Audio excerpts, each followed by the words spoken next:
மகாபெரியவாச்சரணம். ஸ்ரீ லலிதா ரகசிய சகஸ்ரநாமத்தில் வாக்தேவதைகள் அம்பிகையின் நாமங்களாக சொல்லிக்கொண்டு அவளை விமர்ச ரூபிணி என்று சொல்லி, அந்த விமர்ச சக்தியாக இருக்கிறாள் என்று சொல்லி, வித்யாயை என்று சொல்லி அந்த பிரம்ம வித்யை தரக்கூடியவளாக இருக்கிறாள் என்று சொன்னார்கள். அடுத்ததாக அப்படிப்பட்டவள் எப்படி இருக்கிறாள் என்று சொல்வதற்கான ஒரு நாமாவளி. ஓம் வியதாதி ஜகத் பிரசுவே நமஹ. ஓம் வியதாதி ஜகத் பிரசுவே நமஹ. இப்போ இந்த பதம் எப்படி பிரிக்கணும் அப்படின்னா, வியத் ஆதி ஜகத் பிரசூஹு அப்படின்னு பிரிக்கணும். இந்த வியத் அப்படிங்கிறது தான் அதில் சேரும் பொழுது வியதாதி அப்படின்னு மாறுது. சரி, இந்த வியத் அப்படிங்கிறது என்ன அப்படின்னு பார்த்தா ஆகாசம். இந்த ஆகாசம் எதற்காக சொல்லப்படுகிறது என்றால், சிருஷ்டி கிரமம் நம்ம முதல்ல படிச்சிருக்கோம். பரம்பொருள் முதலில் படைக்கும் பொழுது முதலில் எதை படைத்தார்? அந்த ஆகாசத்தை. ஆகாசத்திலிருந்து வாயு அப்படின்னு சொல்லிட்டு ஒவ்வொன்றாக வந்த கிரமத்தை பார்த்தோம். அப்ப இதுதான் முதலில் படைக்கப்பட்டது.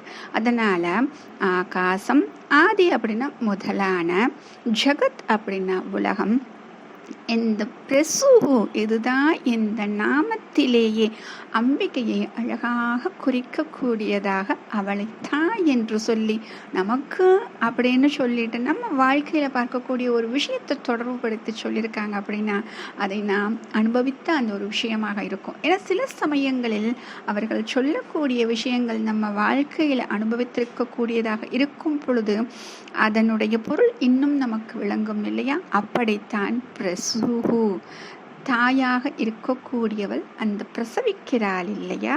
அந்த பிரசவிக்கக்கூடிய தாயாரை குறிக்கக்கூடியது பிரசூஹு.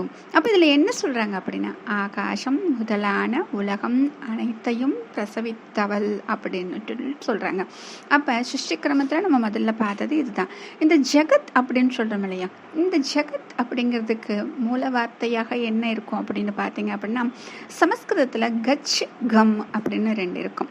இந்த கச் அப்படிங்கிறது என்ன அப்படின்னா போ அப்படின்னு சொல்கிறது. எதற்காக இந்த ஜெகத்துக்கு இந்த வார்த்தை வந்துச்சு அப்படின்னா, ஜெகத் அப்படின்னு சொல்லும் பொழுது எப்பொழுதும் ஒரே நிலையில இருக்கு அப்படின்னா கிடையாது. எப்பொழுதும் மாறிக்கொண்டே இருக்கும், போய்கொண்டே இருக்கும், சலனம் இருந்து கொண்டே இருக்கும். அதற்காகத்தான் இந்த உலகத்திற்கு ஜெகத் என்று பெயர் பெற்றார்கள். அப்ப இந்த தைத்தியோபனிஷத் சொல்லும் பொழுது கூட ஆகாசத்தில் தொடங்கி மற்ற எல்லா உயிர்களையும் பெற்றெடுத்தவள் அப்படின்னு சொல்லிட்டு தான் சொல்லுமா. அப்ப இந்த பிரசூகு அப்படின்னு சொல்லும் பொழுது பிரசவிக்கும் தாயார் அப்படின்னு சொல்றோம் இல்லையா, அந்த பிரசவம் அப்படின்னு சொல்லும் பொழுது கருவில் இருக்கக்கூடிய குழந்தையை தன்னால் பார்த்து கொள்ள முடியும் என்ற நிலையில் அவள் பெற்றெடுக்கிறாள் அப்படின்னு சொல்றது. அப்ப இத்தனை நேரமாக நம்ம என்ன பார்த்தோம்? பந்த மோஷனி பார்த்தோம், பர்பர ஆலகான் பார்த்தோம், அடுத்தது விமர்ச சக்தின்னு பார்த்தோம், வித்யா. இத்தனையும் கொடுக்கக்கூடியவள். எப்பொழுது நமக்கு அந்த ஞானம் சித்திக்குமோ அப்பொழுது நம்மை பெற்றெடுக்கிறாள் அப்படிங்கிற மாதிரி. அப்ப இந்த உலகில் நாம் பிறக்கும் பொழுது இத்தனை சித்திகளும் நமக்கு சித்திக்கக்கூடிய நிலையில்தான் நாம் இருக்கிறோம். நாட்கள் ஆக ஆக இந்த பந்தம் என்ற மாயையை ஒன்றையும் அவள் நமக்கு போட்டு விடுகிறாள். இந்த மாயையில் இருந்து எந்த ஜீவன் வெளியே வர முயற்சிக்கிறதோ அவர்களுக்கு இந்த வித்யை அப்படிங்கிறது சித்திக்கிறது.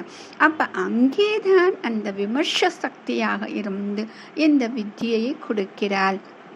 அப்ப பர்பராலகா அப்படின்னு சொன்னது நமக்கு அந்த மாயை, அந்த மாயையில் இருந்து நாம் வெளியே வர வேண்டும் இல்லையா? அதற்குத்தான் இந்த வித்யை.